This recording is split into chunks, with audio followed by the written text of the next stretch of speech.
And this webinar really is about explaining the software cost estimation certification. So I'm not going to tell you how to estimate, but I'm going to tell you what is this certification and what is, let's say, the background of the certification. Why is it there? And also a bit how you can get the certification yourself if you're interested.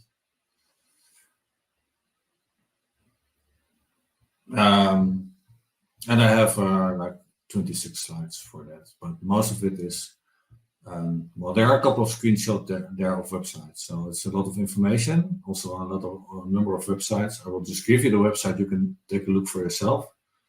So we don't have to go through those in a very detailed way. All right, well, I guess if someone will still join, he will join. Otherwise, we will just start this. Let me start the first slide. So if there's anything unclear, then please let me know. I hope the technical part works.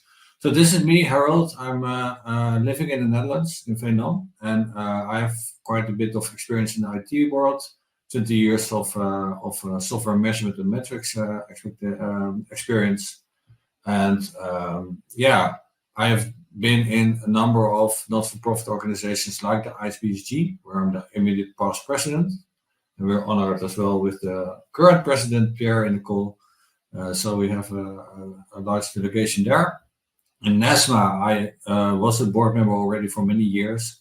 But our board member now, our chairman stepped down 1st of January. So now I got promoted, if you want to call it like that, to the chairman of NESMA.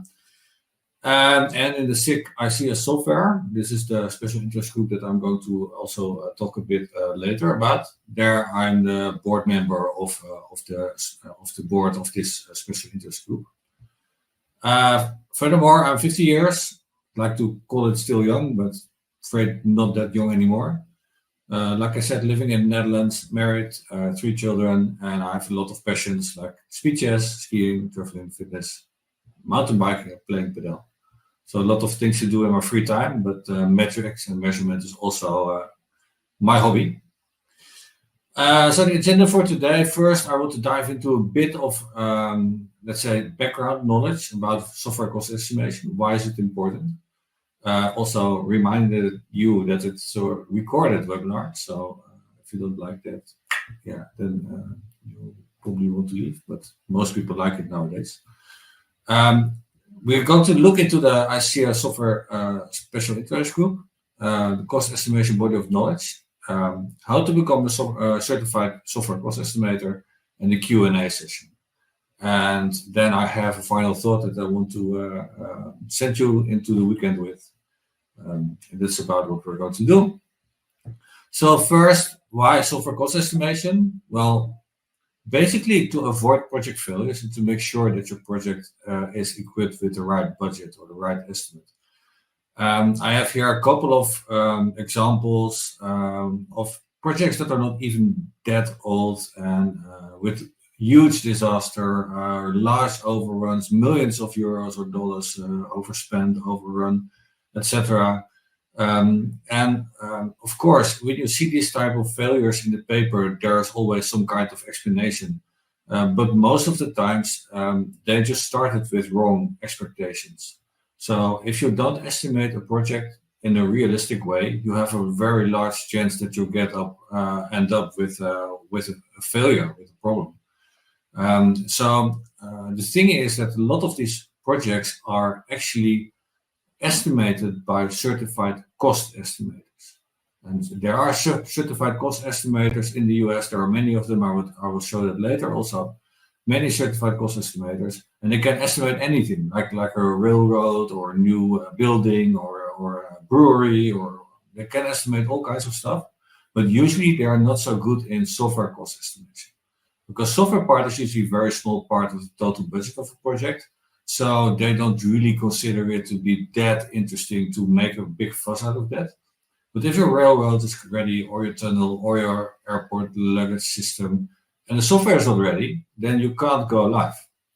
And even though it's a small part of your budget, it's still, you can't go live if it's not ready. And that's some of the things that we see in industry happening a lot. So the software part not ready, okay, project fails. Part of that is because software you can't really touch, right? A wall or a brick wall you can touch, or at least you can measure it in physical dimensions of something. So there are also in the past already some software development laws that I like to quote because they're kind of funny.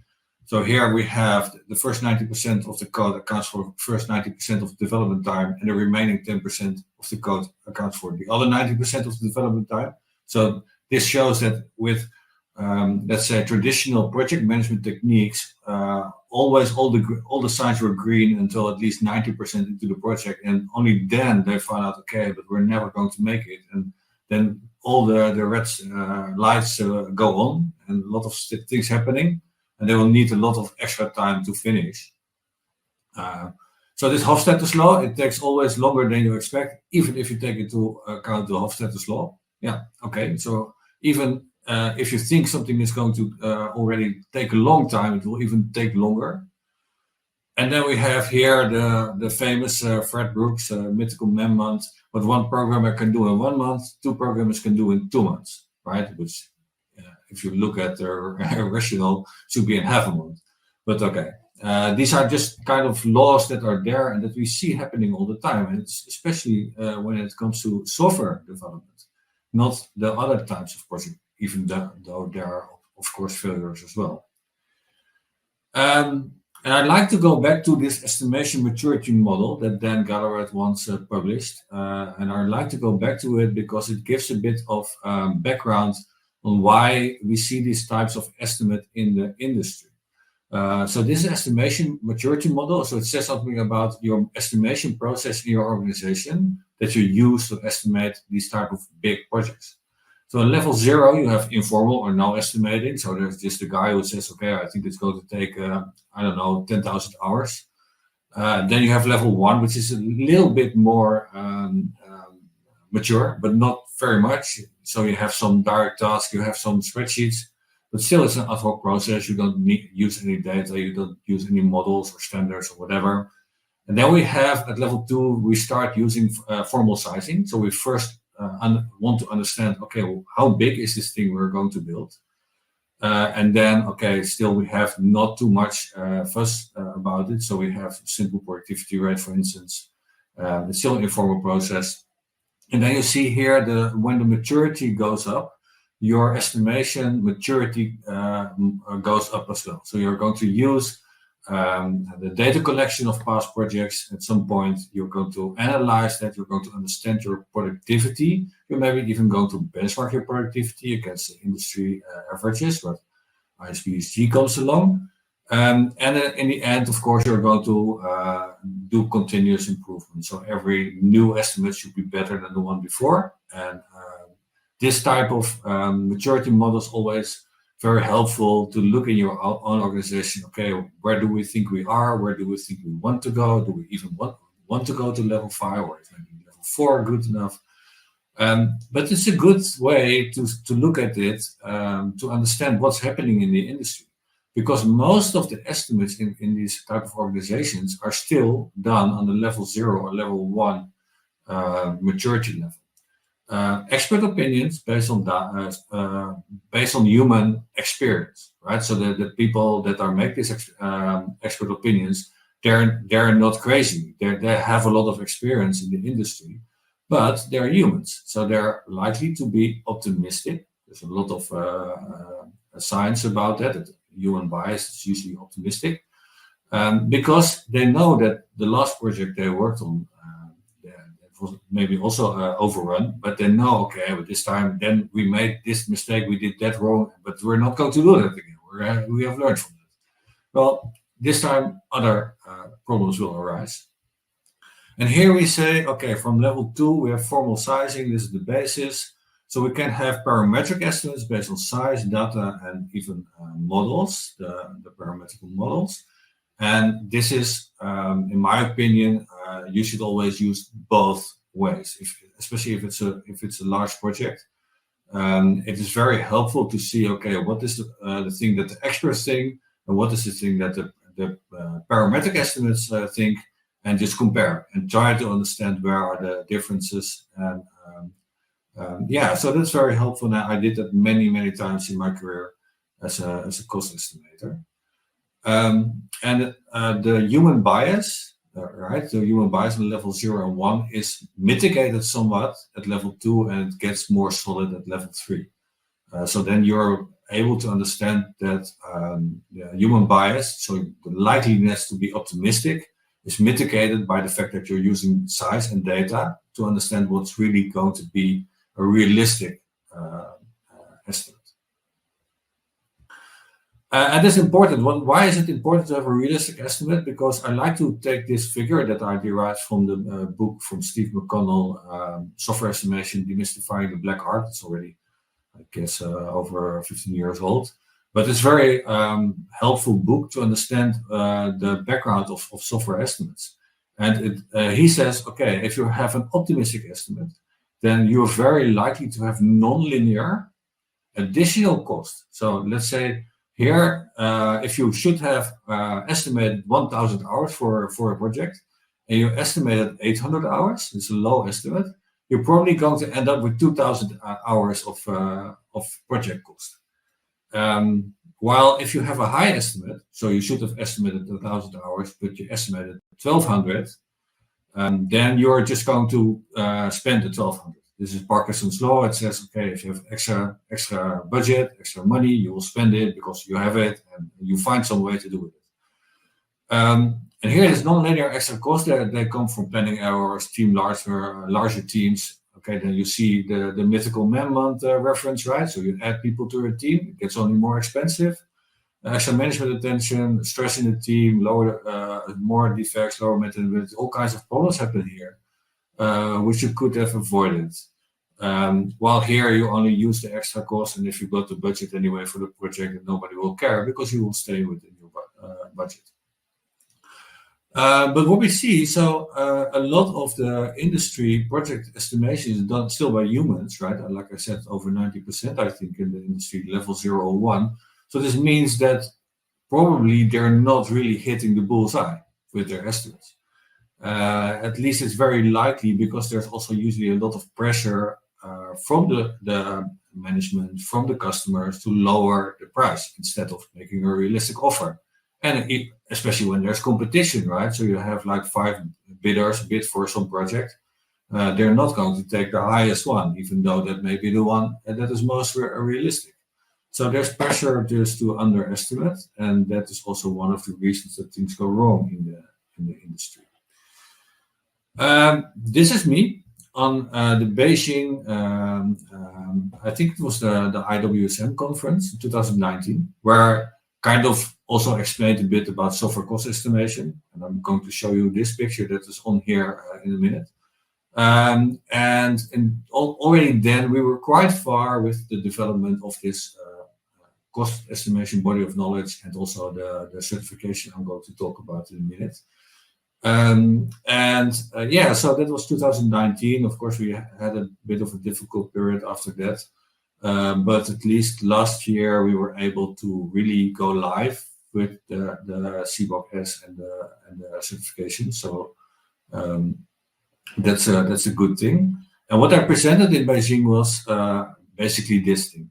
So there are a lot of cost estimators out there that use standard estimating techniques, and they have all kinds of use for the industry. But these are general cost estimators. And at that time, it was estimated 216,000. So there's many of them in the US alone. They can even earn quite a decent salary. But yeah, like I said, so these are cost estimators that can estimate all kinds of things, but they're not very good in software. I mean, that's why we wanted to create the software cost estimator as a profession, as a specialty. And we already talked about it many years. NESMA and ICEA, and later also other organizations like IFPUC, a lot of ideas about that, to make sure that the software cost estimation, and there's going to be the SCEC and this certification. So there was also a charter between NESMA and ICEA to make sure that there's going to be a software special interest group in ICEA. So ICEA, for the people that don't know it, it's the International Cost Estimation and Analysis Association. So this is a very big organization in the, it says international, but it's mainly the US. And there are the organizations like Department of Defense, Boeing, NASA, DHS, all kinds of large organizations in the US that use certified cost estimators, and they have the cost estimator certification programs there. So now in this charter, we established the software special interest group. So there is a SCEC called Software ICEA Software to promote the CBOC-S, the cost estimation body of knowledge for software, and a software cost estimator certified certification. And this is in place already. And like I said in the beginning, I'm going to show you a couple of websites. So here you have NESMA website. You can see here already that we organized training and certification back in October, where a number of people were already certified. And there's a lot of other information as well about this. And we have the ICEA site where there's also a lot of information about it. You can also watch some videos. Here's a special page about the CBOC-S, and this is the ICEA website here on top. And if you become a member of ICEA, I think that the CBOC materials are for free. So there is a CBOC, let's say the cost estimation body of knowledge, so not the software one, but the CBOC is then for free, and you can use it as a basis, because it's actually meant to be the CBOC-S is actually supposed to be sort of add-on to the basic CBOC. You can use it as a basic for your understanding, for instance, for all kinds of topics like risk analysis and things like that. All right. Here you see the page about the software cost estimation body of knowledge for software. And it explains here also where, and I have that in another slide, how you can become certified and when you are eligible. So what is a CBOC-S? CBOC-S is just, let's say, well, it's a body of knowledge, and it consists of a number of lessons. And one of these lessons is quite substantial. So the author of the materials is Carol Decker. I think Carol is also here in the call right now. And we have, it's very, let's say, comprehensive material about the whole software cost estimation space. Let's put it like that.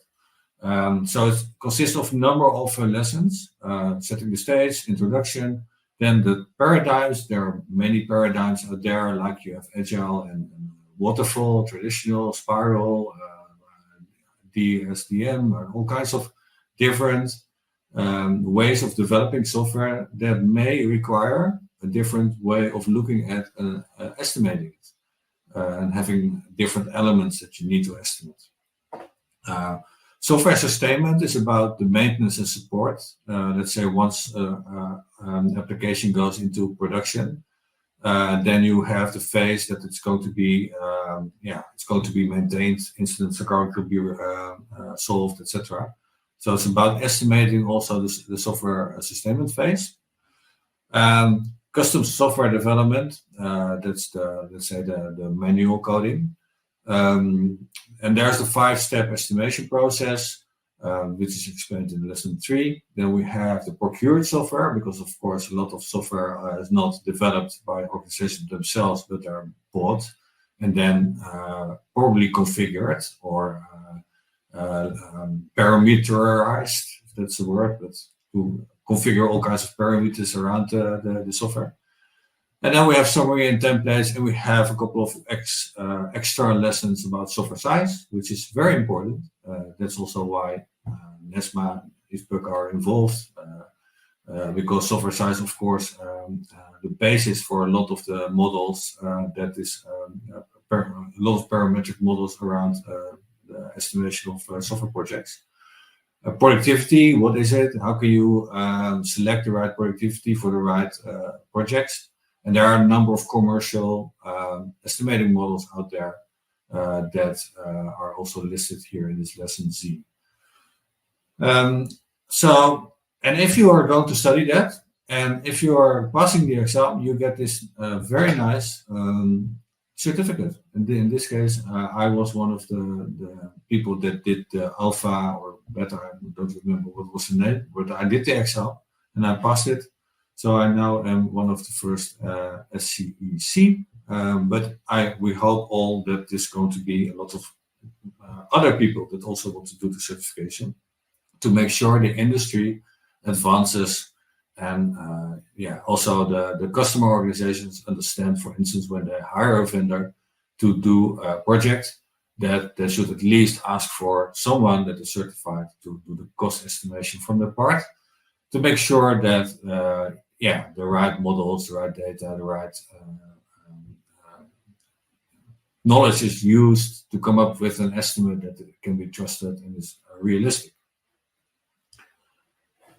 So why would you like to do this? Why would you want to do this? So let's ask ChatGPT. This is what I thought was fun for this session, to see what ChatGPT can say about this. So it says, okay, this is offered by the ICEA, which is correct. And it has many benefits, several benefits, depending on your professional goals and the industry you're in. And here we have a couple of reasons. So I'm not going to throw all of them word by word, but it says professional recognition. Yeah, absolutely. Career advance, hopefully yes. Competitive edge, probably. Industry standard, yeah, you're going to be using industry standards, which makes it already more, let's say, how do you say it? Like people will believe you more, right? So if it's based on industry standards, it's more that it's auditable, or you can refer to some standard and say, okay, people have thought about this, so this is a good thing. Networking opportunities, yeah, for sure. Organizational benefits, yeah, that's the main part, in my opinion. If you're able to prevent software project overruns, then you're actually saving organization money for the organization that can be spent on other projects, and the resources that are not involved anymore in the failing project can be deployed in a more successful way. So here's the real benefit, I would say. And professional growth, of course, if you can put in certification on your resume, and you're going to try to find another job at some point, that should count for something. So yeah, that was clear, I guess. There are all kinds of advantages to become a certified software cost estimator. How can you do it? Well, actually, there is a little catch. ICEA says, okay, you have to have at least 2 years of relevant software cost-related experience. And it's, of course, not really defined what that is. So if you're already, in the last couple of years, you did a couple of estimates, probably you're already eligible. Because also at this point, we really want to get this thing going, and we want as many people to try to get certified as possible. So if it's 1.5 years or 1 year and 8 months, I wouldn't worry too much about it. But yeah, they have this requirement, so that's why I name it here. It's valid for 5 years, and you can retake the exam or buy a point system. So they have a point system. If you attend a workshop or attend a webinar, or I don't know, write some article for the magazine, you can get a certain amount of points, and if you have enough points, you can renew your certification. From 1st January, so that's already now. If you want to do the exam, you also have to buy the SCEC S training material. And I don't remember how much that is, but it's on the ICEA website.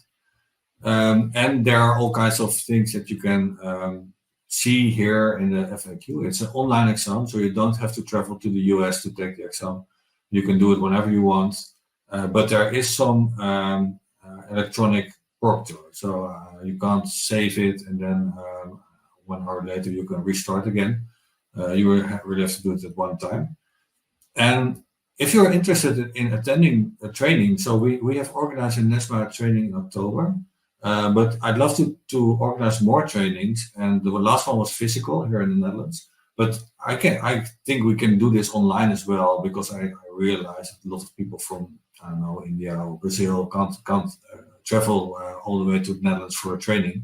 So if you are interested in that, then message us at the office, and then we are going to figure out how many are interested, which are the time zones, and what would be a good moment to organize a training. For the exam, if you're a member of SCEC, $350, so it's not even that expensive. And if you're not a member, okay, better to become a member then first, because I think it's $100 or something. So it's still cheaper to be member and have the member rate than pay the non-member rate. But yeah, you can see here how you can get certified, and also the websites that are interesting for that. So I talked a bit about ASEA software SCEC in the beginning, and there is this charter that was signed by NESMA and ASEA, and it just shows that we want the SCEC, the software, the special interest group, to promote the training and certification of the software estimation based on the CBOK S. We want to provide ongoing review and updates. And we want to identify and develop additional software and IT estimation related products to advance software. Okay, so this is all easily said, but not easily done, because you need, of course, people that are interested in working on this. So there are working groups, and at this moment, I think there are 2 working groups. We want to have more working groups, but we are looking for people that want to be engaged in this and are enthusiastic about this. They want to work with us, of course, on a voluntary basis, so nobody's going to pinpoint anything above your head about deadlines or all kinds of stuff. But still, we want to advance, we want to move on, we want to make it better, to get more people certified worldwide. And that's why we have this SCEC. And I have put here also that the SCEC is actually doesn't have a membership on its own, so you can't become a member of this ASEA SCEC. But you can become an ASEA member or a NESMA member or both, and then you can participate in the SCEC. That's the only requirement. You have to be a member of at least one of the organizations. And then I have here, of course, we would invite anyone here to become a NESMA member, become part of the community. You can click here, you can get to the application. Nowadays, we have revised our membership structure. There's only one membership. It's €125 per year. And it involves a physical meeting, including, let's say, it's an event. So it's a knowledge sharing event, a networking event with drinks and everything. But of course, it's in the Netherlands. So if you're far away, maybe not that interesting to go to that event. So with this, I would like to ask you guys if there are any questions. Let's see, Sylvie is also here. Carol is here, Pierre. I have here, hey, Sylvie, yes, also nice to see you. So if you have any, I think we can put it in the public chat. And if there are any questions, so this is, and like I said, so this is new software for me as well, this Webinar Geek. So I have no idea how I can give people the opportunity to talk, if possible. So please write your question if you have a question. If not, I will just, yes, Sylvie, I will make sure that everyone here and also the rest of the registers get the slide deck, because so this is a bit of experiment to do this on a Friday afternoon, even for me. So probably not a good day for webinars. SCEC much changed since the 2021 beta. I'm not too sure what is the version you are referring to. If that's the one that was also presented in a SCEC conference, I think 2021 did not happen, so probably not. I think that maybe the last one that was actually physical was 2019, and yeah, exactly. So it's now called the CBOK S. So the R should be an E. And yeah, so the last couple of years, let's say the last year, we really spent some time in making sure that the materials were reviewed, and also that the exam questions were there. So I think that maybe not very much of content has changed. Maybe some things came out of the review. I don't remember that. Any other questions?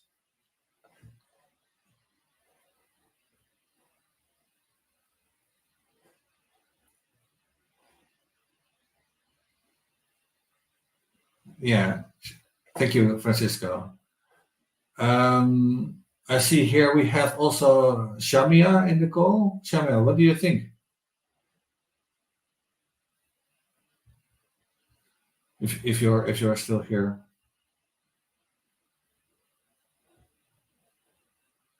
Maybe not.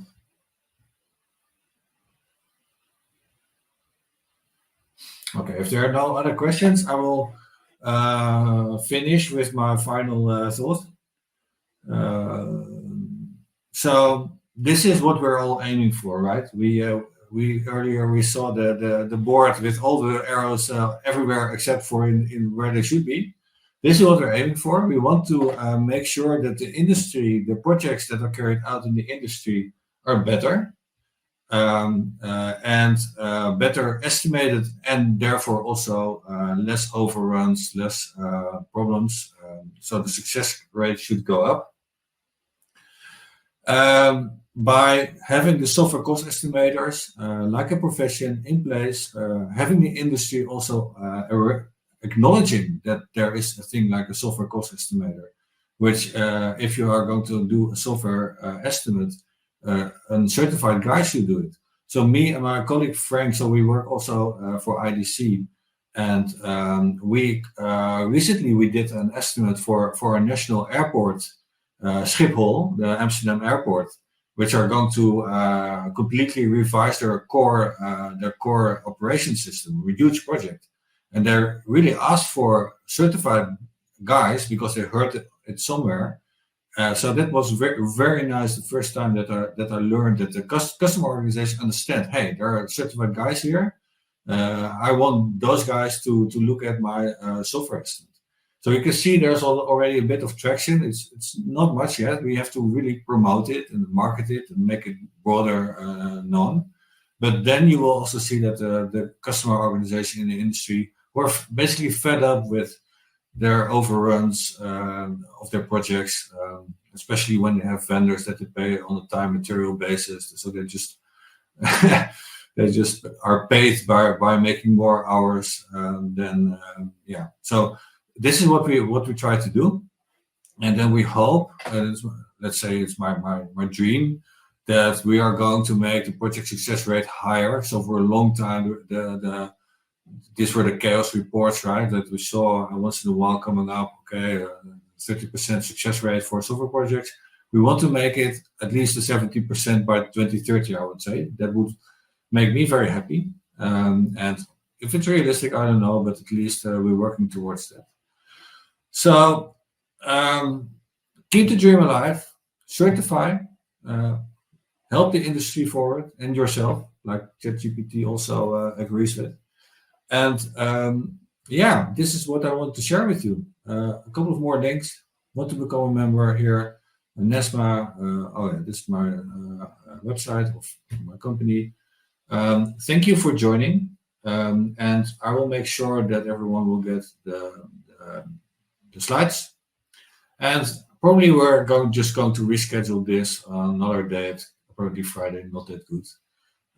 Because we had many more registers than this one, even from people that only registered 1 hour ago, so and didn't show up. But okay, that's probably the Friday afternoon course. Any other questions or final thoughts before we close the webinar?